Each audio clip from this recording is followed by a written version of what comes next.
Welcome to my PhD experiment video 1-3 skin tones, studio setup. On screen you can see the constraints and controls that shaped this test. You can also see the 4 lighting setups used throughout this experiment.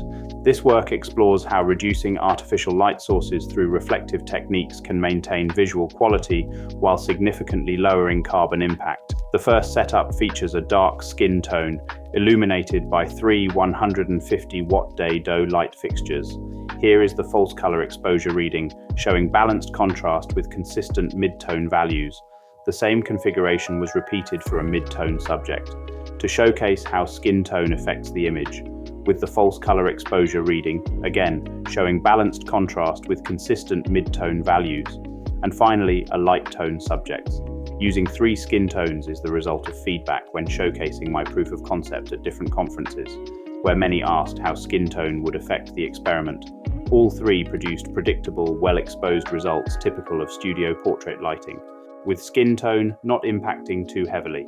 In the second setup, lighting was reduced to 1 150-watt day-doe light, with an 85mm projector lens attachment, bounced off Light Bridge reflectors to create the key light, backlight and fill light. The reflectors have built-in diffusion levels. My key light and kicker were rated 2 out of 4, and my fill light 3 out of 4 in diffusion levels. I also used a small level 1 rated diffusion reflector to bounce the main light to the kicker placed behind the subject. Across dark, mid, and light skin tones, the false color readings show comparable exposure levels to the first test, this time with a more diffused shadow. This setup confirms that reflected light can replace multiple sources with minimal quality loss.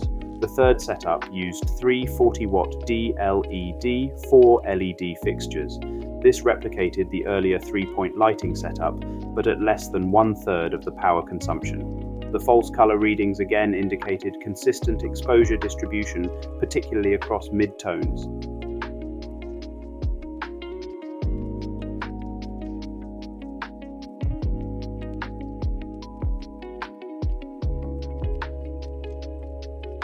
The fourth and final setup used just 1 40-watt D-LED 4 LED with Light Bridge reflectors providing the key, fill, and backlight.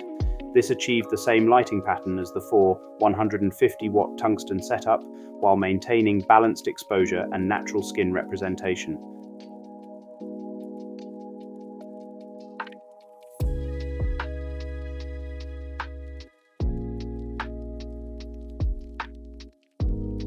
When comparing all 4 dark skin setups side by side, exposure remains remarkably consistent.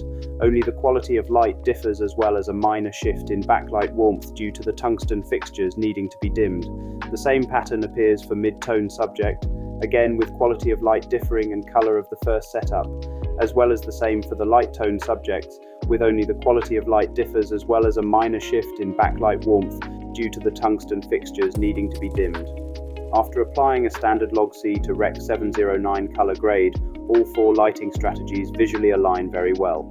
This shows that a single source reflector-based setup can achieve comparable results to a traditional 3-point tungsten rig, though the direct lighting is harder, despite some diffusion, showing more diffusion available via the reflectors due to how they have been manufactured, with the inbuilt diffusion. When factoring total power draw, including the ARRI Alexa and monitoring systems, the calculated emissions per setup were: Setup 1, 0.3.8 grams of CO2 equivalent, Setup 2, 0.18 grams, Setup 3, 0.17 grams, and Setup 4, 0.11 grams. This represents an approximate 70% reduction in energy consumption and carbon impact when moving from 3 150-watt tungsten lights to a single 40-watt LED with reflectors. The experiment demonstrates that high-quality multi-tone portrait lighting can be achieved using minimal energy through strategic reflection and diffusion. When scaled up to feature film production, this workflow could deliver a meaningful reduction in on-set energy use without compromising creative intent or exposure accuracy. Thank you for watching.